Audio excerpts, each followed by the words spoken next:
Hi viewers, welcome to our channel. ప్రస్తుతం మనతో పాటు ఇమ్మంది రామారావు గారు సీనియర్ జర్నలిస్ట్ ఉన్నారు. వారితో ఒకసారి మాట్లాడదాం. సార్ నమస్కారం. సార్ నమస్తే బాబు. సార్, వైసీపీ ఎమ్మెల్సీ దువ్వాడ శ్రీనివాస్ వేరే మహిళతో సంబంధం పెట్టుకున్నారని చెప్పేసి ఆయన భార్య వాణి గారు రచ్చరచ్చ చేయడం మనం చూస్తున్నాం. సార్, ఆయన ఇంటికి వెళ్ళి కూడా గొడవ పెట్టేశారు. ఇప్పుడు మొత్తం ఈ ఇష్యూ కూడా మీడియాలో హైలైట్ అయిపోతుంది. సార్, మరి ఇష్యూలో అసలు ఏం జరిగింది, మరి ఏం జరిగే అవకాశం ఉంది, దీన్ని పొలిటికల్గా కూడా చేయడం మనం చూస్తున్నాం. సార్, ఆయనేమో వాళ్ళ భార్య వెనకాల టీడీపీ ఉంది, ప్రోత్సహిస్తుంది, మనం చంపడానికి ప్రయత్నిస్తున్నారని చెప్పేసి ఆయన చెప్తూ ఉన్నారు. సో మీరేం అంటే విశ్లేషణ ఏంటి సార్ మీరు దీనిపైన, ఇష్యూ పైన? టెక్కల్లో దువ్వాడ శ్రీనివాసు అనే వ్యక్తి వైసీపీకి చెందిన ఎమ్మెల్సీ. ఆ అధికారంతో ఆల్మోస్ట్ వాళ్ళు టెక్కల్ని గడగడలాడించాడు. ఎదురొచ్చే వాళ్ళని కొట్టేశాడు. అంటే మగ్గుటం లేని మహారాజులాగా ఉన్నాడు. ఆయన మీద చాలా నేరాలు ఉన్నాయి. అట్లాంటి పరిస్థితుల్లో ఆవిడ వైఫ్ వాణికి తనకి మధ్య అభిప్రాయ భేదాలు వచ్చాయి. కొన్ని ఆయనకి 2 ఆడపిల్లలు, ఒక అమ్మాయికి పెళ్ళి అయిపోయింది. కొన్ని ఆయన అంటాడు, ఆయన చెప్పింది ఏంటంటే ఒక అబద్ధపు ప్రచారం అన్నమాట. తనకి ఇష్టం లేని టీడీపీ పార్టీలో తను చేరిందని తనకి మనసు గాయపరిచింది. అంతేకాకుండా ఏ విషయంలో కూడా మా ఇద్దరి మధ్య పొంతనళ్ళు ఉండవు. ఎన్నో రోజులు నేను వేదన అనుభవించాను. ఇప్పుడు నేను సెపరేట్గా ఉండాలి, అందుకే సెపరేట్గా ఇల్లు కట్టించుకుని వెళ్ళి, ఆయనకి ఏముంది, వైసీపీ ఎమ్మెల్యే, ఎక్కడ కావచ్చు అక్కడ ఆస్తులు ఉన్నాయి, కబ్జాలు ఉన్నాయి, అన్నీ ఉన్నాయన్నమాట. ఇది సెపరేట్గా ఇంట్లో ఉంటాను. అయితే నాకై మాధురి వచ్చిన మాట వాస్తవమే, అంతేగాని మా ఇద్దరి మధ్య is a very good friend, మాకు ఏ విధమైనటువంటి సంబంధాలు లేవు అని చెప్పేసి చెప్పడం జరిగింది. అయితే ఈ విషయంలో మొట్టమొదటిసారిగా దువ్వాడ శ్రీనివాస్ తాలూకు భార్యే బయటకు వచ్చి చెప్పడం జరిగింది. పిల్లలు రేపు పొద్దున్న పిల్లల మాట ఏమిటి, నా మాట ఏమిటి, నా కుటుంబం మాట, అసలు ఈ ఏజ్లో ఈ అలవాటు ఏమిటి అని చెప్పేసి ఆవిడ మనోవేదనేదో ఆవిడ తీర్చుకుంది. దాంతో ఇక్కడ మన జర్నలిస్టులు ఈవిని కూడా అడిగారు మాధురిని, లేదండి అసలు ఆయనకి నాకు టచ్ లేదు, ఒకవేళ నా ట్రాప్లో పడేయాలంటే ఆ మొహాన్నే పడేస్తానా, ఎంతోమంది ఉన్నారు అని చెప్పింది బాహాటంగా. తర్వాత ఏంటంటే కొన్ని రుజువులు వాళ్ళ ఆవిడ వాణి చెప్పిందన్నమాట.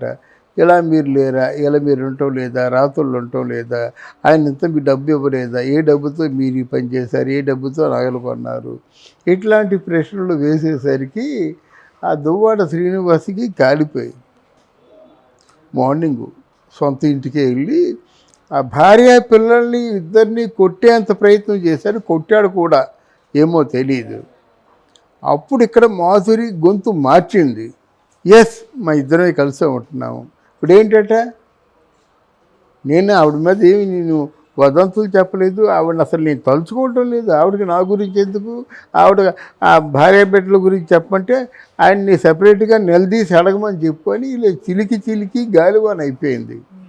ఇప్పుడు దువ్వాడ శ్రీనివాసు పదవి పోయినటువంటి ఒక బాధలో ఉన్నాడేమో, ఫ్రస్ట్రేషన్లో తిన్న ఇంటికి వెళ్ళి అంతకుముందు ఎలాగైతే భార్య భర్తల సంబంధం ఉంటుండగా కోప్పడతాడో అలాగే కోప్పడ్డాడు.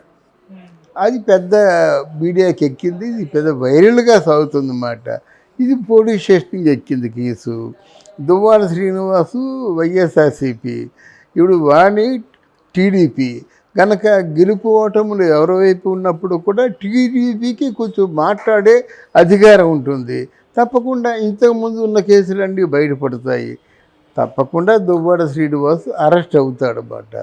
ఎక్స్ట్రా మ్యారిటల్ రిలేషన్ అన్నది అంత ఈజీ కాదు. వీళ్ళు మాట్లాడితే సుప్రీంకోర్టు చెప్పింది ఎవరెవరితోనే ఉండొచ్చని, ఈవెన్ రోజా కూడా చెప్పింది, కానీ సుప్రీంకోర్టులో కాదు.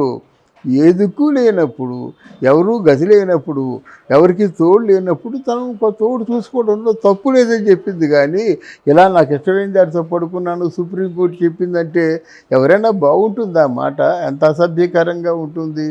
కనుక రేపు తప్పకుండా మనం జైల్లో చూస్తాం దువ్వాడ శ్రీనివాస్ని. సార్, ఆయన వర్షన్ ఏంటంటే మొత్తం ఆస్తులన్నీ రాయించేసుకుంది, అసలు ఏమీ ఉంచలేదు. ఇటు మాధురితో రిలేషన్షిప్ ఉంది కదా, ఆమె ఆస్తుల కోసం ట్రై చేస్తుందని వాణి గారు ఆరోపిస్తే అది ఆయన దగ్గర ఏముంది, ఏమీ లేదు, మొత్తం ఖాళీ చేతులతో ఉన్నారు, మొత్తం ఆస్తి మొత్తం ఆమె పేరు మీదనే ఉంది కదా అని ఈమె అంటుంది.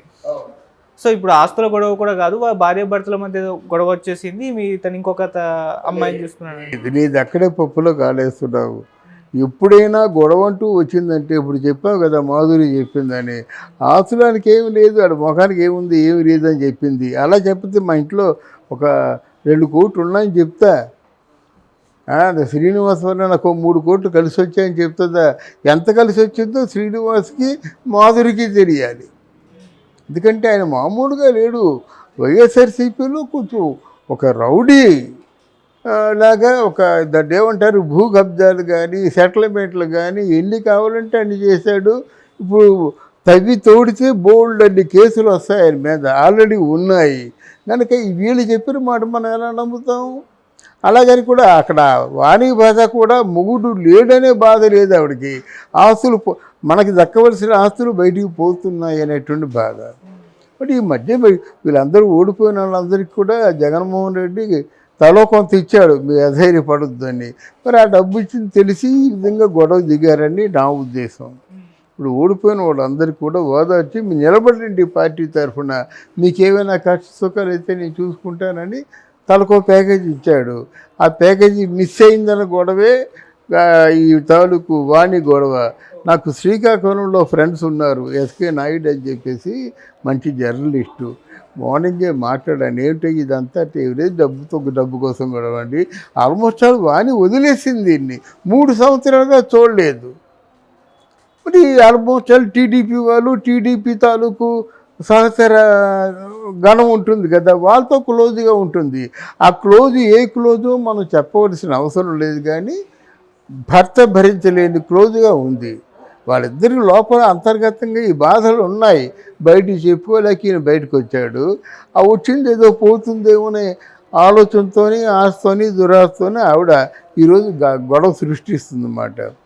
కర్మ ఏంటంటే ఆయన పదవిలో ఉంటే దాన్ని తట్టుకునేవాడు, పదవిలో లేడు కనుక పోలీస్ స్టేషన్కి పిలిస్తే వెళ్ళాలి, లేకపోతే పోలీసులే రావాలి.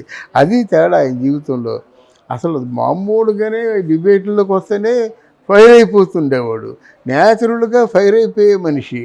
ఒక అబద్ధాన్ని ఆలంబనగా తీసుకొని 10 అబద్ధాలు ఆడి 10 అబద్ధాలని నిజంగా నిరూపించేంత తాయున్న వాక్పటిమ గల మనిషి మాట. దానివల్ల డెఫినెట్గా ఏదేమైనప్పటికో ఎవరు తీసిన గోతులు వారే పడతారు. రేపు పొద్దున్న దువ్వాడ శ్రీనివాసుని మాత్రం తప్పకుండా జైల్లో చూస్తామని నమ్మకం నాకుంది. సార్, ఇష్యూని ఎక్కువగా టీడీపీ వాళ్ళు ఫోకస్ చేస్తున్నారు, వాళ్ళు ప్రమోట్ చేస్తున్నారు ఈ ఇష్యూని. ఈవెన్ వాళ్ళ భార్య వెనుకాల కూడా టీడీపీ వాళ్ళు ఉన్నారు, వాళ్ళే పంపిస్తున్నారు అని చెప్పేసి కూడా ఆయన ఆరోపించడం మనం చూస్తున్నాం సార్. మీరు దీన్ని ఏ విధంగా చూస్తారు? ఒకళ్ళు ఫోకస్ చేయవలసిన అవసరం లేదు. మన మీడియా ఉందంటే అక్కడ జరిగిందని ఇక్కడ ఏం చెప్పుకుంటున్నాము? మీడియాకి ఏమైందంటే ఎవరినైనా సరే గట్టి గుద్దింది చచ్చిపోయేటంటే పెద్ద న్యూస్ అది. ఒక గుద్దుతో చచ్చిపోయింది బాహుబలి అని. అలాగా మన మీడియా వాళ్ళు ఎవరో సెపరేట్గా ఫోకస్ చేయవలసిన అవసరం లేదు. పోనీ తెలుగుదేశం తాలూకు మీడియా సెపరేట్గా ఫోకస్ చేసిందంటే దాంట్లో ఏం ప్రయోజనం? తెలుగుదేశంలో ఉన్న వాళ్ళు ఆ పెద్దిరెడ్డి రామచంద్రరెడ్డి, బొత్స సత్యనారాయణ వీళ్ళిద్దరికే ఉంది, కానీ వాళ్ళు ఏదైనా బదనాం చేస్తే ఏమైనా వస్తుంది, కానీ ఏం చేస్తే వస్తుంది టెక్కల్లో ఉండి. అవటాలు ఆయన దయతలిచి ఆ పార్టీకి విధేయుడిగా ఉన్నాడు కాబట్టి సీట్ ఇచ్చాడు. ఇంకా రాజకీయ జీవితం నిర్వీర్యం అయిపోయినట్టే.